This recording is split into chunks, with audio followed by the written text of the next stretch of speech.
Hola chicos, ¿cómo les va? Bueno, vamos a ver este tema que es bastante complicado saberlo y verlo y leerlo y entenderlo. ¿Por qué? Porque es fácil el tema, el problema es saberlo entender desde la lectura, porque tiene mucha simbología. No quiere decir que el tema sea complicado, nada que ver. ¿Qué es lo que es un polinomio? Un polinomio es una expresión, ¿sí? Esta expresión que es algebraica específicamente habla de, en el griego, polis significa mucho y nomios significa términos, muchos términos, ¿sí? Por ejemplo, yo quiero ver un ejemplo de un polinomio y sería este que yo tengo acá, ¿ven? Ay, cómodo para que llegue porque es bastante larguito. Acá está, ¿ven?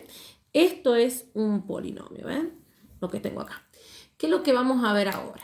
Vamos a ver que si yo lo separo en términos, ¿sí? Fíjense, es menos 5x al cubo más 2x al cuadrado menos 3x a la 1 menos 9. Si yo lo separo en términos, me quedaría esto, esto y esto. ¿Sí? ¿Cuántos términos tiene? 1, 2, 3, 4. Entonces, este polinomio, que son muchos términos, está formado por 4 términos. Le vamos a poner un nombre a ese polinomio y a ese polinomio le vamos a llamar P en X, ¿sí? Se puede llamar P en X, Q en X, etc. O se puede llamar, por ejemplo, esto porque estoy trabajando con la variable X. ¿Qué hubiera pasado si yo trabajo con la variable T?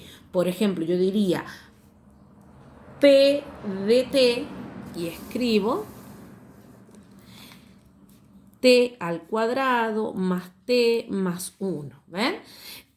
Puedo haber hablado con la variable que sea m, q en m al cuadrado más 2m más 1. Y esto no les hace hablar, por ejemplo, de las funciones cuadráticas. No eran de esta forma, x cuadrado más 2x más 1, que es la forma polinómica de la función cuadrática. ¿No les suena eso? La forma, y acá en vez de p de x teníamos una i. En realidad, ¿se acuerdan?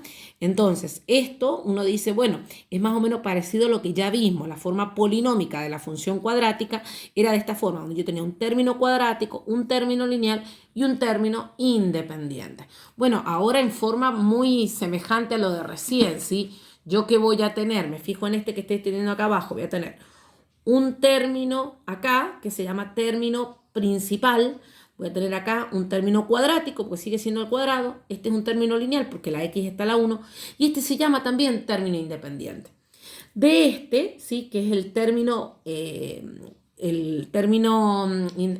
por ejemplo, principal, yo tengo un coeficiente principal. ¿Qué es lo que son los coeficientes?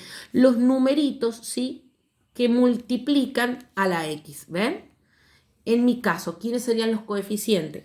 Menos 5 sería el coeficiente principal porque está en el término principal, más 2 porque sería que está al lado del x cuadrado y la está multiplicando, más 3, ¿sí? Que también es el coeficiente lineal, y acá tengo el término independiente. ¿Se dan cuenta? ¿Cuántos términos tendría? 4, ¿sí? Muy bien. Si yo hablo de el término principal, vamos a ir viendo, ¿sí? Yo voy a ir poniendo un ejemplo y vamos a ir eligiendo cada uno como lo vamos a ir viendo. A ver, yo trato de hacerlo acá. De un polinomio cualquiera, por ejemplo, el polinomio t en x, donde la variable es x cubo más 2x más 1, los vamos a hacer chiquititos, cortitos, ¿sí? En donde yo tengo, separo en términos, 1, 2, 3 términos. Yo puedo decir que tiene un término principal. ¿Quién es el término principal? Aquel donde la x esté elevada al mayor exponente. En este caso sería el x al cubo. Hagamos de cuenta que en vez de x al cubo yo tengo 2x al cubo, ¿sí? Y acá 2x. ¿Quién es el término principal? 2x al cubo. 2x al cubo. ¿Quién es el coeficiente principal? El número que acompaña el x al cubo, en este caso 2. ¿Quién es el término independiente? Aquel número que no lleva x, en este caso es 1. Vamos a ver otro ejemplo acá al costadito, ¿sí? Vamos a ver acá otro ejemplo.